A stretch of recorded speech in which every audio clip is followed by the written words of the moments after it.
Star Wars Jedi Fallen Order is a new type of EA game, and is more importantly a new type of Star Wars game, taking influences from both the Force Unleashed franchise and also the Soulsborne franchises.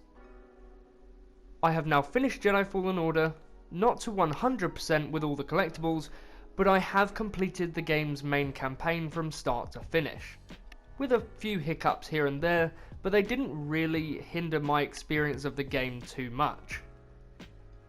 So let's get on with the full review of Star Wars Jedi Fallen Order, but there will be minor spoilers for the game, so do bear that in mind when watching this video. For this review I will be splitting it up into 5 different categories: gameplay and fluidity, story and world building, customization and cosmetics, replay value, and finally bugs and problems. So let's get started off with our first category, gameplay and fluidity. From the very beginning of Jedi Fallen Order, you are instantly brought into the action. The introductory mission shows you the basic parkour mechanics for the rest of your time playing the game. You are able to see what works and what doesn't, and also your restrictions for the earlier on gameplay. Now when I say basic, I mean that you don't have all of your parkour and force abilities until you get progressively through the story, as technically you are still a Padawan hiding from the Empire, so you won't really want to be showing off all of your force powers to everyone that you see. But from the very get-go, you don't get force powers like force jump and wall running. Most of these elements are kept for story purposes and also to give the protagonist some character building. Certain areas will be locked off to you until you progress in the story, and of course get more force powers. For example, you won't be able to reach a faraway ledge until you've unlocked the force jump ability. So you're not handed everything straight away, straight out the intro mission, which I think works because it's like you're learning with Cal, not separate from him. My favourite addition to this game is BD1. I absolutely love BD1. Not only because he has back-to canisters or health consumables, I just think the game will be drastically different without him. He has such character and energy even without being able to talk. But the best thing about him is his integration into the free roaming mechanics. He gets progressively more upgrades and can then open certain doors and specifically locked chests around each planet. BD1 will even hop off of your back whilst you're roaming a planet, and if you follow him, you can get him to scan an area, which then adds to the information sector of your pause menu, so you can add the immersion of the planet to your catalogue.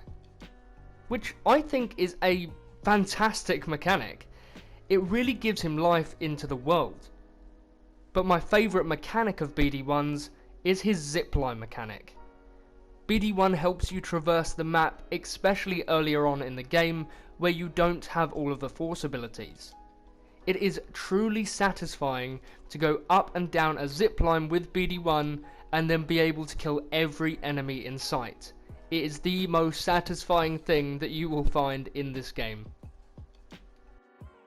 The star of the game, Cal Kestis, played by Cameron Monaghan, is a fantastic character, although he does sort of feel like Alden Ehrenreich's interpretation of Han Solo in the film Solo.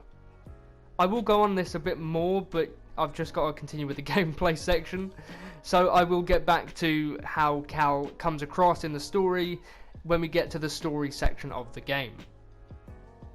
But in the game, Cal Kestis' movements feel fluid and yet sometimes a bit floaty, especially when you're on Grease's ship called the Mantis. But in the world, he controls well enough. He definitely shines in the combat aspects of the game, and his force abilities aren't too overpowered like in The Force Unleashed, but more in line with what we see in the films and TV shows. So they work out fairly well with the limited force energy you get. The parries, on the other hand, seem firm but fair.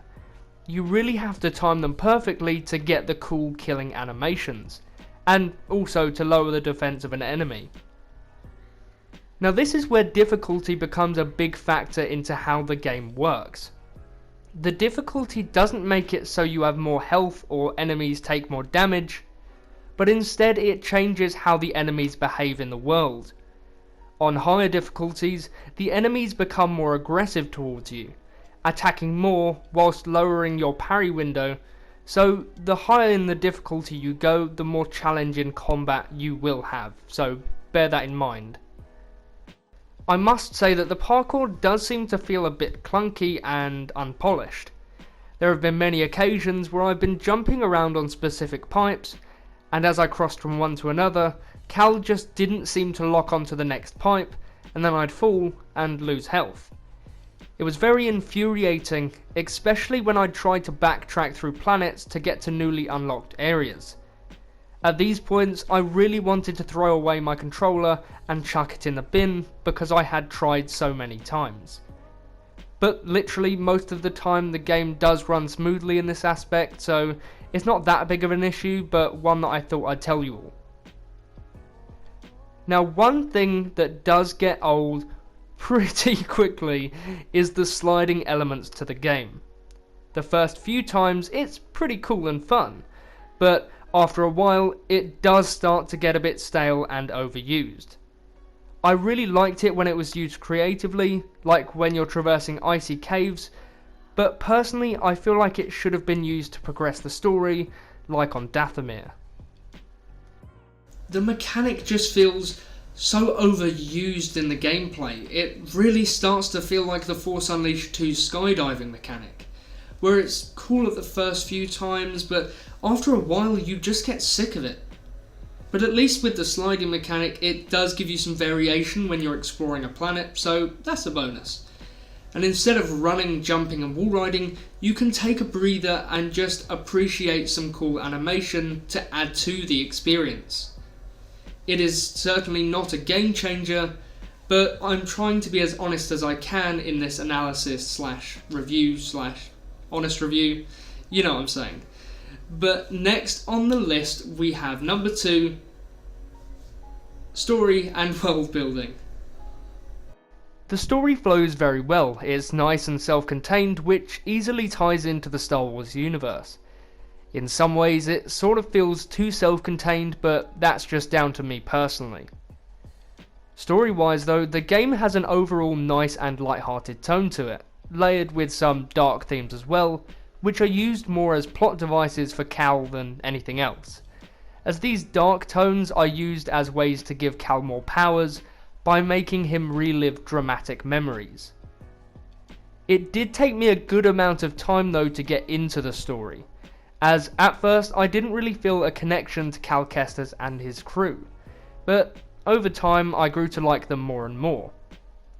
This could be down to me watching Cameron Monaghan in the TV show Gotham as both Jerome and Jeremiah, so I really did have to try hard to disconnect the two characters, which did give me some problems at the start, but overall when we got really into the game it started to be very engaging, and at the beginning it just wasn't really immersive, which is most likely my fault.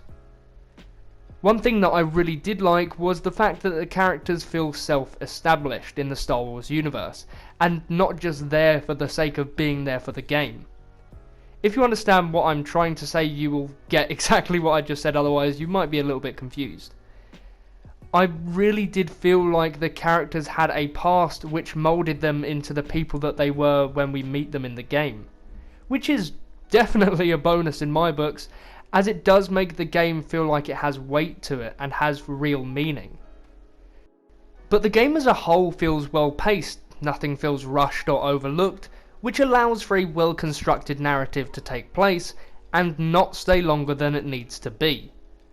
Luckily on Respawn's part, they made sure that even though you backtrack through planets that you've already been through, the new areas you go to feel different and fresh enough so that the game doesn't feel like you're traversing the same areas over and over again. The one thing that I really love about this game is the references to the Clone Wars TV show and also the prequels. These references are seen in the world with clone helmets scattered around, but they are primarily seen in the cutscenes. And also, quick warning before we start, there are going to be minor spoilers ahead, so you've been warned. You also get to play in the prequel era with the flashback training sequences with your older master. There is one specific flashback sequence which really gets you glued to your screen, and that's all I'll say because I really want you to all experience it for yourselves. And so we move on to part 3. Customization and Cosmetics. Now, I love the customization elements of this game. It echoes the first Force Unleashed lightsaber customization, but improves on it dramatically. The customization works really well. Everything is exactly how you want it to be. You can customize 4 elements of your lightsaber at the beginning, and 5 towards the end. Those elements are the material of the lightsaber, the emitter, the switch, and of course the colour of the blade as well. Now, I have a bit of a past with the pre-order items. For a little while I actually hated the game for this reason.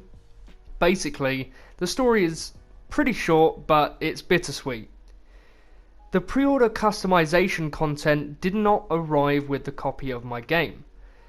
And I was really confused, and so I went on a call with Amazon, who I got the game from, and then EA and Sony. In a consistent cycle of going to talk to one company, then this company, and then this company tells me to go talk to this company, but it totaled to 3 hours of my day worth of calling various companies, and it was not good.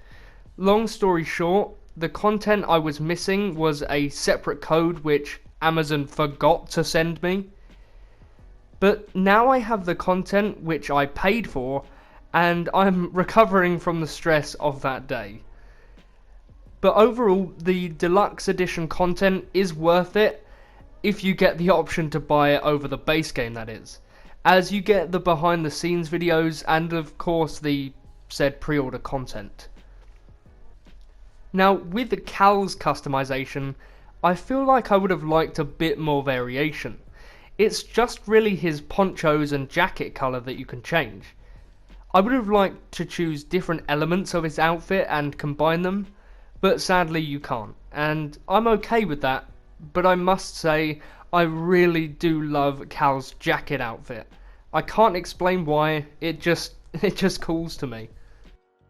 There are different variations for both BD1 and the Mantis, but once again they're just skins. Nothing too dramatic because I guess that Respawn and Lucasfilm want to keep the game in canon with the look of the ships and the design of BD1 for probably marketing reasons. But other than that, I think they're fine additions. I personally don't really change any of the skins apart from Cal's lightsaber. I'm just, weird like that. I just don't like changing the character's look too much, gotta keep it authentic to the story. And so now we move on to part 4 of this review, the replay value and the collectibles. This is where my main problem starts to kick in. After the story, there's not a lot to do, no side quests or anything. It's quite a shame. I wish that there were missions for after the campaign where you could do one quest for each companion. I just think it would be a great addition, and it would really make the transition between loads of missions and no missions a bit smoother. But all you can really do after the campaign is collect any collectibles and secrets that you've missed. Now, I'm one of these people who has to 100% any area that they go to, collecting any and everything, even if it's absolutely useless. It's just a compulsion I have, sadly. It sometimes can ruin the experience for me, and I feel like with Jedi Fallen Order, it might just be a pain to go through those last few collectibles that I missed due to not having the right upgrades in the earlier planets. These collectibles that I'm talking about are only skins and cosmetics for you, BD1 and the Mantis, and of course your lightsaber. which is what I would have expected from this style of game. But now of course you also have the echoes, which you can find to just flesh out the lore about the planet that you're on currently. Trust me, if it wasn't such a pain and I wasn't such a completionist, I wouldn't bother with these aspects of the game, but as General Grievous says, these items would be a fine addition to my collection. Other than these collectibles, you will just be aimlessly wandering around planets, either to fill up your skill tree or just for the fun of playing a Star Wars game. And I'm just going to say this now, if you do not have a compulsion to finish a game to 100%, then I don't think you should bother playing Jedi Fallen Order after the campaign is finished. Saying that, the actual campaign is very replayable. There is no New Game Plus, so you will have to earn all of your abilities again, which may be frustrating, but that's just the way that the game works. If there was New Game Plus, all of the areas that were locked off to you from the beginning would now be open, and so the story wouldn't flow at all because some abilities are locked for story purposes. But I would just like to say and just reiterate that the game's campaign is very replayable. It's just like watching one of the movies, but you can watch it over and over and over again. And this brings us to part 5 of this review. And this is the most heartbreaking part of this review, and that is bugs and problems. Now I'm going to say this now, and it may have varied between other people's experiences, but this is just what happened to me. My frame rate was a bit up and down. In combat it was smooth as smooth can be, but when I was exploring and jumping around the parkour sections of a map, the frame rate would drop very noticeably. People could argue that since I was playing on the original model of the PS4, that my console couldn't handle it. I don't think this is the case, but if it is, it would explain quite a lot. Everything did in fact start to get worse when I got to Kashyyyk. My game would literally freeze for 20 seconds or more when I was exploring the map. It really hurt the game for me. It really made me feel like the game was unpolished and not ready, because it really brings you out of the immersion of playing a Star Wars game, to the reality that you're stuck, can't move, and the game is still going on around you. It's not even like the game freezes before a cutscene, which is the norm. It just freezes when it wants to, which is a real bummer. During cutscenes though, there have been many pop-in issues, or even just during the gameplay there have been many pop-in issues, as you can see right now. Issues where dialogue is not syncing right, where the animation is doing one thing and the dialogue is doing another. This specifically happened to me on Kashyyyk. Yes, Kashyyyk again. In the final cutscene for the Kashyyyk mission, where there was an open hangar and just dialogue playing, and then all of a sudden, bam, the character appeared on screen. It really started to annoy me because I really love the cutscenes in the game. Their humour is great, but in the big story beats it ruined the experience for me a little. I'm just letting you all know because this is possibly what you might experience. And finally, my biggest hate for this game is the long loading times when you die. Now, I was a fool and played on the hardest difficulty, so obviously I died a fair few times. Loading screens took easily 40 seconds to a minute to reload me into the gameplay. When I was in a boss and died, it would frustrate me so much to know that I'd have to wait so long just to try again, and possibly fail and have to go through this cycle all over again.